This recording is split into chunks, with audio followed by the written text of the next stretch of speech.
Hello everyone. दोस्तों, जैसा कि आप सभी जानते हैं कि देवगुरु बृहस्पति जो हैं वो वक्री चल रहे हैं और इस समय जो है वो रोहिणी नक्षत्र में प्रवेश करने वाले हैं। और रोहिणी नक्षत्र जो है वो चंद्रमा का नक्षत्र है और इस समय जो जिस राशि में वो मौजूद हैं वो शुक्र की राशि है। तो इस तरीके से इस समय उनकी स्थिति जो है वो शुक्र और चंद्रमा दोनों के साथ ही उनका एक अच्छा कनेक्शन बनने जा रहा है। तो इस तरीके के जो स्थिति है उनकी, उससे जो है सभी राशियों को किस तरीके का प्रभाव मिलने वाला है, किस तरीके के लाभ लाभ जो है वो प्राप्त होने वाले हैं, आज हम इस बारे में बात करने वाले हैं। तो जिसमें सबसे जो पहली राशि है वो है मेष राशि। तो मेष राशि में जो है वो आय के नए स्रोत जो हैं वो खुलने वाले हैं, है ना? और साथ ही साथ व्यक्ति के मान सम्मान में भी वृद्धि होगी, है ना? माता का जो है वो सपोर्ट मिलेगा, आशीर्वाद मिलेगा उनको। हाँ, थोड़ा-सा भावनाओं पर संयम रखना होगा क्योंकि हो सकता है कि इस समय पर आपके जो इमोशंस हैं वो बहुत ज़्यादा ऊपर-नीचे होने लग जाएँ, तो आपको उस चीज़ पर थोड़ा-सा बैलेंस बनाकर चलना है, उस पर कंट्रोल करना है ना? उसी के साथ जो है वाणी को बहुत अच्छे प्रभाव मिलने वाले हैं, जिसकी वजह से जो है आपके कार्य क्षेत्र में भी वृद्धि होगी और लोग आपकी वाणी से प्रभावित भी होंगे। इस तरीके से आपको एक अच्छा जो है रिजल्ट मिल सकता है इस क्षेत्र। तो ये थी मेष राशि की बात। तो अब जो हम बात करेंगे वो करेंगे वृष राशि की। तो वृष राशि में जो है वो जो वाणी है उसमें जो है मधुरता का संचार होगा, है ना? और आत्मविश्वास जो है वो बढ़ेगा क्योंकि कहीं न कहीं जो है वो लग्न की राशि है इस समय। तो अगर लग्न की राशि में बैठकर वो व्यवहार करेंगे तो कहीं न कहीं आपकी पर्सनैलिटी में जो है वो बहुत अच्छा इम्प्रूवमेंट हो सकता है। आपके व्यवहार और वाणी में जो है सौम्यता आ सकती है। उसकी वजह से आपके रिलेशंस जो हैं वो लोगों के साथ बहुत अच्छे हो सकते हैं। आपका जो है अपने व्यापार में, कार्य क्षेत्र में जो है इंटरेस्ट बहुत ज़्यादा बढ़ सकता है जिसमें कि आप बहुत अच्छे ऐसे एफर्ट डालें, तो उसका जो रिज़ल्ट है वो आपको बहुत पॉज़िटिव और अच्छा मिले। लेकिन अगर जो लोग जॉब करते हैं उनको अपने जो सीनियर्स हैं, बॉसेस हैं, उनके साथ एक अच्छा व्यवहार और अच्छा जो है बर्ताव जो है करना है, जिससे कि आपको उसके शुभ फल जो है वो प्राप्त हो सके। उसके बाद बारी आती है मिथुन राशि की। तो अगर हम मिथुन राशि की बात करें तो ऐसे लोगों का मन जो है ना वो बहुत ही प्रसन्न रहने वाला है ना? लेकिन इनके साथ एक ड्रॉबैक है कि इनको अपनी वाणी पर एक तो संयम रखना है, फालतू के वाद-विवाद जो हों उनसे बचना है, साथ ही साथ उन्हें अपने खर्चों से भी बचना है ना? क्योंकि हो सकता है कि इस ड्यूरेशन में उनके जो खर्चे हैं वो थोड़े बढ़ जाएँ, तो उनको उस चीज़ पर भी कंट्रोल रखना है। साथ ही साथ उनके कारोबार में हाँ, बहुत वृद्धि हो सकती है और स्पेशली अगर वो कारोबार किसी दूसरे स्थान पे कर रहे हैं यानी दूर से कर रहे हैं, तो वो और भी ज़्यादा जो है फल फूल सकता है, उसमें उनको सक्सेस मिल सकती है ना? उसके बाद अगर हम बात करेंगे तो अपनी चौथी राशि कर्क राशि की बात करेंगे।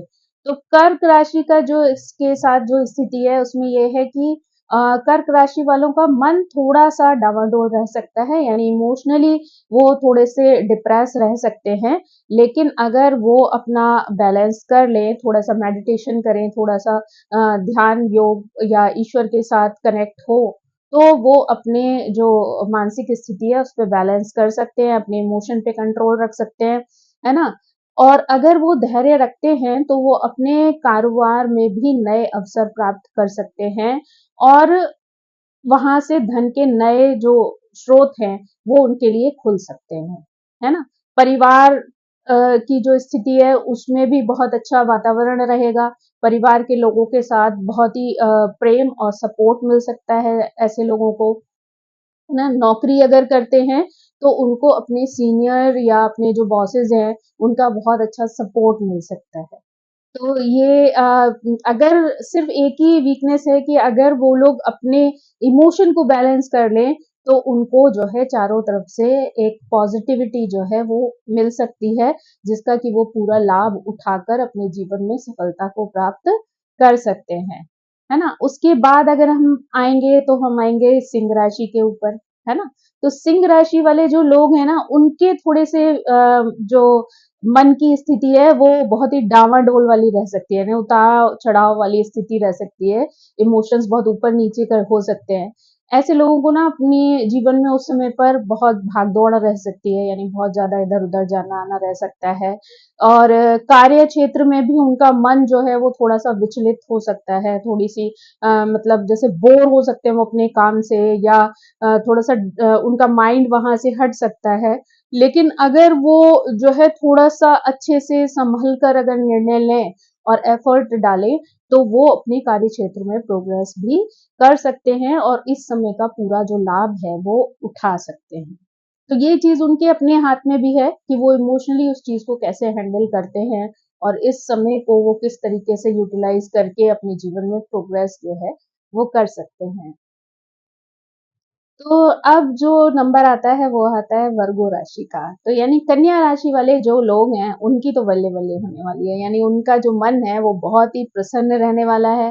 साथ ही जो है वो अपने बुजुर्गों के साथ अगर चाहें तो किसी धार्मिक यात्रा पर जा सकते हैं, जहाँ पे वो ईश्वर के साथ-साथ अपने बड़ों का आशीर्वाद भी प्राप्त कर सकते हैं, है ना? उसके साथ जो है वो उनके घर में जो है धार्मिक कार्य भी हो सकते हैं, नए अवसर उन्हें जीवन में प्राप्त हो सकते हैं। तो उनका ये समय जो है वो बहुत अच्छा जाने वाला है। अगर वो इस समय का जो है वो अच्छे से लाभ उठाएँ, तो उनको ईश्वर और अपने बड़ों का जो है वो ढेर सारा आशीर्वाद जो है वो मिल सकता है। उसी के साथ अब हम बात करेंगे तुला राशि वालों की।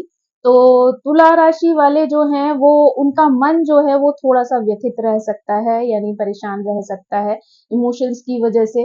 तो अगर वो कोशिश करें तो उन्हें जो है क्रोध से जो है बचने की ज़रूरत है, क्योंकि हो सकता है कि इमोशन बहुत ज़्यादा हावी हो, तो ऐसी स्थिति में उनका जो गुस्सा है वो बहुत ज़्यादा बढ़ जाए और अगर उन्होंने उस पर कंट्रोल नहीं रखा, तो उस वजह से जो है उनका जो इमोशन है वो बाहर आ सकते हैं और रिश्तों में जो है कुछ प्रॉब्लम्स आ सकती हैं इस वजह से, क्योंकि कई बार जो है आप जब गुस्से में होते हैं तो आपको आगे पीछे की कुछ चीजें याद नहीं रह जाती हैं और उस वजह से कुछ ऐसी चीजें ऐसी बातें बाहर आ जाती हैं या कुछ ऐसे एक्सप्रेशंस बाहर आ जाते हैं जो कि आपके रिश्तों में दरार डाल सकते हैं। तो इसलिए ऐसे लोगों को थोड़ा सा अपने इमोशंस पर कंट्रोल रखना है, ताकि जो उनके रिश्ते हैं उनमें किसी तरीके की कोई प्रॉब्लम जो है वो ना आए।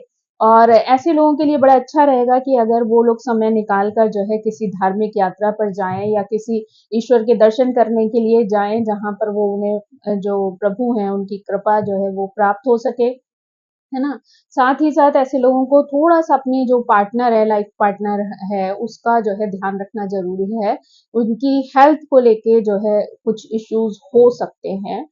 तो बेटर होगा कि वो इस चीज़ का ध्यान रखें। अगर किसी को भी ऐसा लगता है कि कोई स्थिति गड़बड़ हो रही है, तो वो पहले ही उसका जो है हल निकाल लें या डॉक्टर से मिलकर उस चीज़ के लिए उसका इलाज जो है कराएँ। तो ये तो हुई तुला राशि की बात। तो अब हम आते हैं वृश्चिक राशि पर। तो वृश्चिक जो राशि है उसके साथ जो स्थिति है वो ये है कि हो सकता है कि थोड़ा-सा उनका जो मन है अशांत रहे। आपको लग रहा होगा कि ज़्यादातर राशियों में ऐसा है मन के अशांत रहने वाली बात, तो वो स्थिति ये है क्योंकि चंद्रमा की बात हो रही है यहाँ पर और चंद्रमा जो है वो मन का कारक है। तो कई बार जो है वो ऐसी स्थिति आ जाती है कि अगर चंद्रमा आपका बैलेंस नहीं है, तो वहाँ पर आपके इमोशन जो है वो डामाडोल हो सकते हैं, जो आपकी एक रूटीन लाइफ पर या आपके रिश्तों पर जो है वो कहीं न कहीं प्रभाव डाल सकते हैं या फिर चंद्रमा जो है वो कहीं न कहीं आपकी आर्थिक स्थिति का भी कारक होता है, डेली अर्निंग का कारक है। तो अगर आपने कहीं पर भी चंद्रमा को वीक पड़ने दिया या उसका ध्यान नहीं रखा, तो वहाँ पे आर्थिक स्थिति में भी प्रॉब्लम्स आ सकती हैं। तो इसलिए जो है बार-बार ये स्थिति आ रही है किसी भी राशि को लेकर कि जो है बाकी चीज़ें सब अच्छी हैं, लेकिन थोड़ा-सा इमोशन को लेकर ऊपर-नीचे वाली स्थिति हो सकती है। तो वही स्थिति वृश्चिक राशि वालों के साथ भी हो सकती है कि उनका मन जो है वो थोड़ा-सा अशांत रह सकता है। उन लोगों को अपनी वाइफ़ और मदर के साथ थोड़ा-सा बैलेंस बना के चलने की ज़रूरत है, क्योंकि दोनों ही रिश्ते बहुत इम्पोर्टेंट हैं। तो इसलिए अगर वो दोनों के साथ एक अच्छा तालमेल बनाकर चलें, तो उनको दोनों का साथ जो है, दोनों का सपोर्ट लाइफ में मिलेगा और जिसकी वजह से वो अपने जीवन में, अपने कार्य क्षेत्र में जो है वो प्रोग्रेस कर सकते हैं। है ना?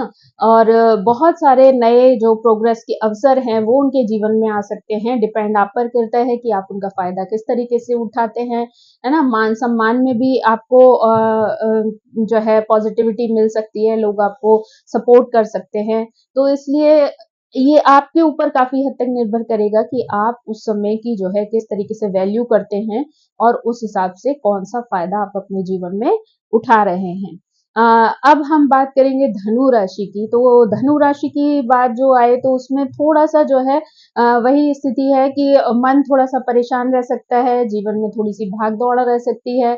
मदर की हेल्थ को लेकर या मदर की साइड के जो लोग हैं, उनकी हेल्थ को लेकर थोड़ी-सी टेंशन हो सकती है, उनके फैमिली वालों को लेकर थोड़ी-सी टेंशन हो सकती है ना? और मदर या उनके जो फैमिली वाले हैं, उनकी हेल्थ का ध्यान रखना जो है वो बहुत ज़्यादा ज़रूरी है ना? थोड़ी-सी भाग-दौड़ बढ़ सकती है आपकी और कार्य क्षेत्र में जो है अगर आप एफर्ट डालते हैं, तो वहाँ पर आपको बहुत अच्छे लाभ प्राप्त हो सकते हैं। लेकिन ज़रूरत है कि आप वहाँ पर फ़ोकस्ड होकर बहुत ही ईमानदारी के साथ अगर कार्य करते हैं, तो गुरुदेव जो हैं यानी गुरु बृहस्पति जो हैं वो आपको पूरा लाभ पहुँचाने के लिए आपके सहयोगी रहेंगे, है ना? कहीं न कहीं उनका आशीर्वाद, उनकी कृपा जो है, वो आपको आर्थिक रूप से स्ट्रॉन्ग बना सकती है। उसके बाद जो राशि आती है, वो है मकर राशि। तो अगर हम मकर राशि की बात करें, तो मकर वालों का जो मन है वो काफ़ी हद तक प्रसन्न रहेगा। वो लोग काफ़ी हैप्पी दिख रह सकते हैं इस टाइम में और उनका जो प्रॉब्लम रहेगा ना कि हो सकता है उनको थोड़ी-सी कॉन्फिडेंस में प्रॉब्लम हो। वो कहीं-कहीं पर कॉन्फिडेंस की कमी जो है वो महसूस कर सकते हैं।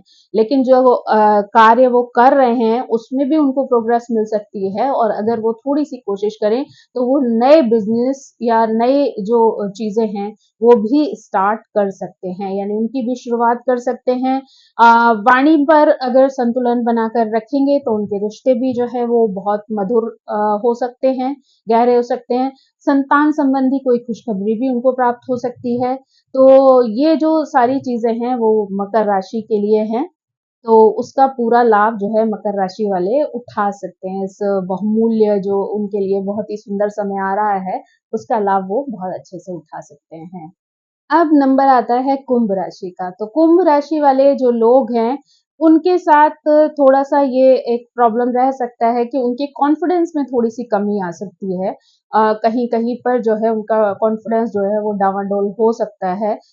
लेकिन कुल मिला के उनका जो मन है वो प्रसन्न रहेगा, खुश रहेंगे, परिवार में भी उनके खुशियाँ आ सकती हैं, है ना? मेहनत बहुत करनी पड़ेगी लेकिन मेहनत का रिज़ल्ट जो है वो उनको ज़रूर मिलेगा। अगर वो मेहनत से काम करते हैं तो उनको अपने कार्य क्षेत्र में सक्सेस ज़रूर मिलेगी और जिसका जो कार्य क्षेत्र में अगर सक्सेस मिलेगी तो उनके जीवन में खुशियाँ आना बिल्कुल स्वाभाविक है ना? उसके बाद हम बात करें तो नंबर आता है मीन राशि का। तो मीन राशि वाले जो लोग हैं ना वो थोड़े से उनको बैलेंस बनाकर चलने की ज़रूरत है ना? और क्योंकि उनका जो है भाई-बहनों के साथ जो रिलेशन है, उसमें थोड़े से उतार-चढ़ाव आ सकते हैं, यानी इमोशनली वो थोड़े से डिसबैलेंस हो सकते हैं, तो उनको बहुत ज़रूरत है यहाँ पर उस पे कंट्रोल बनाए रखने की, है ना? और उनको कोशिश करनी है कि अगर उनको कोई ऐसी जगह पर हैं, जहाँ पर उन्हें गुस्सा आ सकता है या फालतू का वाद-विवाद हो सकता है, तो उन्हें ऐसी जगहों से, ऐसे लोगों से जो है वो बचना चाहिए, क्योंकि वो फालतू का जो टेंशन है वो क्रिएट हो सकता है, जिसमें कि शायद उनका ना सहयोग हो और ना ही उनकी ज़रूरत। लेकिन फिर भी अगर वो वहाँ पर मौजूद रहते हैं, तो कई बार फालतू के जो वाद-विवाद हैं, वो खड़े हो सकते हैं। तो इन्हें ऐसी चीज़ों से बचना है और दूर रहना है। साथ ही जो है इनके खर्चे थोड़े से बढ़ सकते हैं, तो इन्हें कोशिश करनी है कि ये अपने खर्चों पर कंट्रोल रखें। यानी जो भी खर्चा कर रहे हैं वो बहुत ही समझदारी से सोच समझ कर करें। जिन खर्चों की बहुत ज़्यादा आवश्यकता हो, उन्हीं खर्चों को करें अदरवाइज़ जो है वो इस समय पर अपने पैसों को थोड़ा-सा बचा कर चलें, है ना? ताकि वो पैसा उनके भविष्य में काम आ सके, उनको हेल्प कर सके लाइफ में। अगर वो लोग छोटी-छोटी यात्राएँ करते हैं, है ना? स्पेशली अगर धार्मिक यात्राएँ करते हैं, तो वो उनके लिए पॉज़िटिव प्रभाव है वो लेकर आ सकती हैं। तो इसलिए अगर उनके लिए पॉसिबल हो, तो वो छोटी-छोटी धार्मिक यात्राएँ करें, जिसका लाभ उनको पूरी तरह प्राप्त हो सकता है। तो ये थी छोटी-सी जानकारी जो मैंने आप तक पहुँचाई, लेकिन मेरी आप सभी से एक रिक्वेस्ट है कि आप कोई भी इस तरीके की इन्फॉर्मेशन अगर देखते या सुनते हैं, तो वो एकदम सामान्य रूप से आप लोगों तक पहुँचाई जाती है ना? अगर आप हर व्यक्ति को उस हर इन्फॉर्मेशन को अपने आप से कनेक्ट नहीं करना चाहिए, क्योंकि ये एक वर्तमान की प्रेज़ेंट जो सिचुएशन है, उसके बारे में बात हो रही है। लेकिन अगर देखा जाए तो जो अ, स्पेशल इफ़ेक्ट जो आते हैं, वो आपके बर्थ चार्ट के अकॉर्डिंग आते हैं। है ना? तो सामान्य एक ये जानकारी है से रिलेटेड, लेकिन आप कभी भी उस चीज पर पूरी तरीके से अपने आप को रखना शुरू ना कर दें, क्योंकि आपका चार्ट जो बोलेगा उसके साथ कनेक्ट करने के बाद ही जो है आपके जो रिजल्ट्स है वो आपको बताए जा सकते हैं, है ना? तो आप हर कोई व्यक्ति इन सारी बातों को सुनकर एकदम से अपने ऊपर ना ले ले और उनका प्रभाव जो है इमोशनली अपने आप से ना जोड़े तो ज्यादा अच्छा होगा। वो बस उसे एक सामान्य जानकारी के रूप में लें तो आपके लिए बेहतर रहेगा, और जो चीजें पॉजिटिव हैं उनसे आप प्रेरणा लेकर अपने आप को स्ट्रांग बना सकते हैं और आगे बढ़ने का प्रयास कर सकते हैं। So thank you so much. I hope आपको ये जानकारी पसंद आई होगी। मेरी आप सभी से रिक्वेस्ट है कि प्लीज मेरे चैनल को सब्सक्राइब करें, लाइक करें, शेयर करें और कमेंट करें। Thank you so much.